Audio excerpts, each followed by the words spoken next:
Okay, this is part 3 of spiritual blindness. So, I want to start with why being a victim will not help you.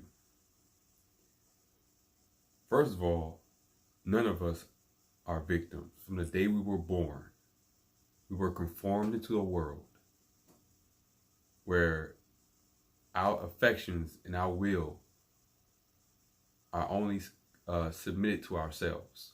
We were not born with our will in subjection to God, just to ourselves. That's in our natural state. And as a result of us being born in a world of such evil and such corruption, which is why many don't see the value in being saved from their own transgressions, from their own sins. Because people don't realize selfishness comes from pride. The father of all sins is pride, deeming that you can determine what is better for you without acknowledging your creator, without acknowledging the order and logical reality that God has set in place, visible in his visible creation. If you do not submit to objective reality and truth that is for all to see, that universal standard to which we all adhere our will and our thoughts to. And it's a problem even in church. And I get on the church because the church has a role to be the example of Christ. And they're not. People who are subjected to false teachings are not victims. For you to be a follower of a false teaching, you have to value the same thing that false teacher is offering. For example, if using self-righteousness to garner attention and money is your game, then people who want the same attention and money are going to follow that teacher that's tickling their ears. And it's just like that everywhere. You are a slave to what you yield yourself to, whether it be sex, drugs, your ego. You know how many people get played by their own ego? That is the number one way people get played. Someone can tell you anything good. They can offer you gifts to bribe you. They can do all these things because you refuse to acknowledge the universal standard of truth that is set from a higher creator than you. We are a product of a creator. And we have to acknowledge the standard and design to which we have been placed in. There's a scripture in the Bible, and I'm going to read this because I have to get it right. And it comes from 1 Corinthians 2:14 through 16. So let me read this real quick. It says, "But the natural man receiveth not the things of the Spirit of God, for they are foolishness unto him, neither can he know them, because they are spiritually discerned. But he that is spiritual judges all things, yet he himself is judge of no man. For who have known the mind of the Lord that he may instruct him? But we have the mind of Christ." We all can relate to that, whether you believe in the Bible or not. Because we all have interacted with people who do not understand basic values because they're in a natural state. They even ignore the consequences of bad behavior because they're in a natural selfish state where their own desires outweigh the results and the consequences that come with those desires. And to go to the second part of that, and let's talk about he who is spiritual. What does that mean? Well, biblically, to be spiritual is to be obedient and yield yourself to God in his word, in his commands.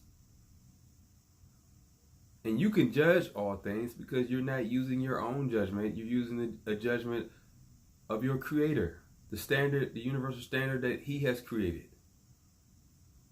And no one's going to judge our Creator. No one's going to judge God. Which is why if you use a standard, you can judge all things. But that person who is acting and living that example of the commandments of God and walking in obedience to His word can be judged of no one, because you're judging God's word itself. And this goes back to, where I say people actually want the love of God. When people draw a standard or expectation of how they want to be treated, they're saying to you, there's a God. Where is morality without God? Because you can't even justify your expectation to be treated if it's just based on your personal preference. Everybody has a personal preference, and without the standard of God, your preference is no more valuable than the next man. So if it hurts you, that's too bad, because their own desire to live whatever they deem as right is more important than the reaction you get from it. Without God, morality actually is the image of God. The fact that there is a standard higher than all, to which all want to be subject to which we all hold the standard of, hey, that's wrong, because you wouldn't want that done to you. And it's crazy how God is actually visible through the creation, through our universal laws of logic, and the fact that we all seek understanding and patience. But there's no evolutionary design to justify that without God. If it's just, I need to do whatever I need to do to get what I want, you can't complain about slavery, because somebody had a tactic, albeit to most of us standards, evil. But without God, why is it evil?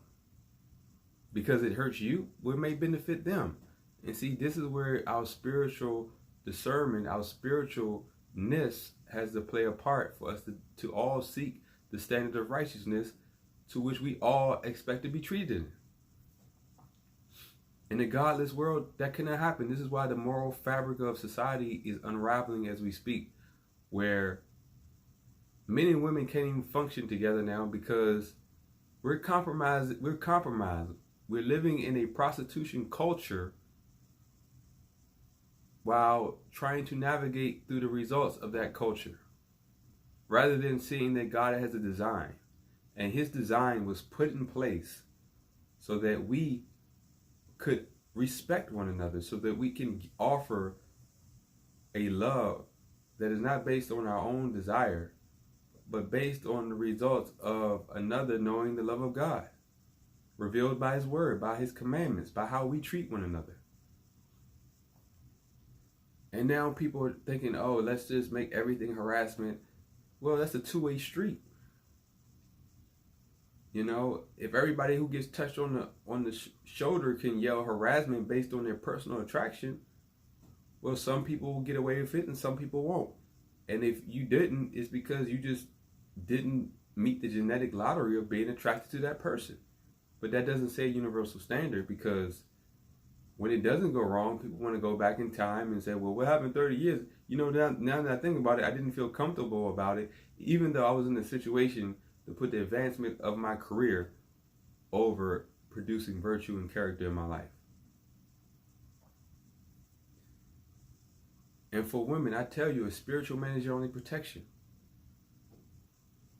Because when you seek a man that you can control, when you seek a man who is controlled by his very nature, who is controlled by which you can offer to him, you're a slave to stay in that realm to which he wants. Otherwise, he's going to stop treating you as valuable. What if you get sick? Well, he's just going to throw you away because you broke the contract that you wrote with him when you set the standard of what was valuable in your relationship. Because if you want him to understand, if you want him to be patient, if you want him to endure hard times, well, that is of a higher standard than your own, and to what you two came together on. See, that spiritual man will protect you by looking ahead, having spiritual discernment to see the consequences of bad choices. and making wiser choices. Even though it may be unpopular now, you're trusting this man, being spiritual, being a leader, that he may know something that you cannot yet understand. Because I do believe every woman needs to choose a man that is wiser than her, that is stronger than her, that can live the example of righteousness better than her. So in your weak points, you do have a leader who won't lead you walking blind. Because in your weakness, without someone stronger, who is to protect you? But you first must value God in order to value the man who walks in his statutes and commandments. We live in a culture where the weakness of a person is now a new strength. Oh, I can control this person.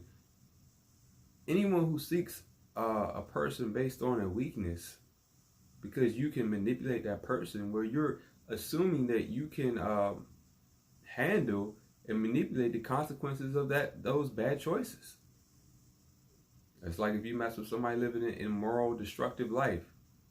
Are you thinking that his drug habit or her drug habit or their So,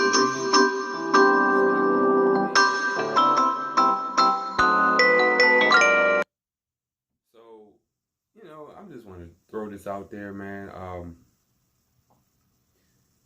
We're in very interesting times where I think people are forced to look at themselves and realize that we have to be regenerated.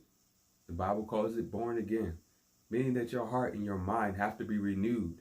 You have to be given a new spirit that is in sync with truth, so that you can actually see clearly, that you don't have to learn always after the fact and suffer great losses because of bad choices, but you have discernment to catch yourself first in a bad decision before you can fault someone else in that bad decision. Again, Jesus Christ of the Bible said, you must first take the beam out of your own eye before you can see clearly to take the speck out of your neighbor's eye. We are to judge, John 7:24, but you must judge with a righteous judgment. The only judgment that was prohibited in the Bible was hypocritical judgment. Judge not, and you will not be judged. With the measure you give, the measure will be added unto you. That is a reflection of who you are to what you deem the results from. If you set the standard of how you get along with somebody on X, Y, and Z, well, X, Y, and Z will be thrown back to you. And if you can't look in the mirror and examine yourself, then don't examine someone else by those same standards. So, we have to be real, because personal responsibility and wisdom are our only tools in a world where there is evil intent, where people lie and deceive. Stop letting people deceive you by telling you what you want to hear, by offering material, vain things that have no intrinsic value in real situations. If somebody can buy you, then you set yourself as very cheap. If someone can make you compromise good values, then you set yourself to being worthless. Because good values are your protection from all evil. So I just want people to know these things. Like I said, man, these are talks that people need to understand, because life is getting harder. Situations are getting harder. And people are going to point fingers at everyone else, but they don't realize that it's your own spiritual blindness that allows you to walk into these situations unprepared. You may not be able to stop every situation in life, but it's your responsibility to be able to navigate through them in wisdom. So I'm going to leave it at that. Stay tuned for the next video. Subscribe, share. Let's get these messages out there. Let's wake people up. Let's stop making people a victim, because being a victim won't help you. It won't. Because some of the consequences that you go through, you may not get a second chance. So I'm going to leave it at that. Peace out.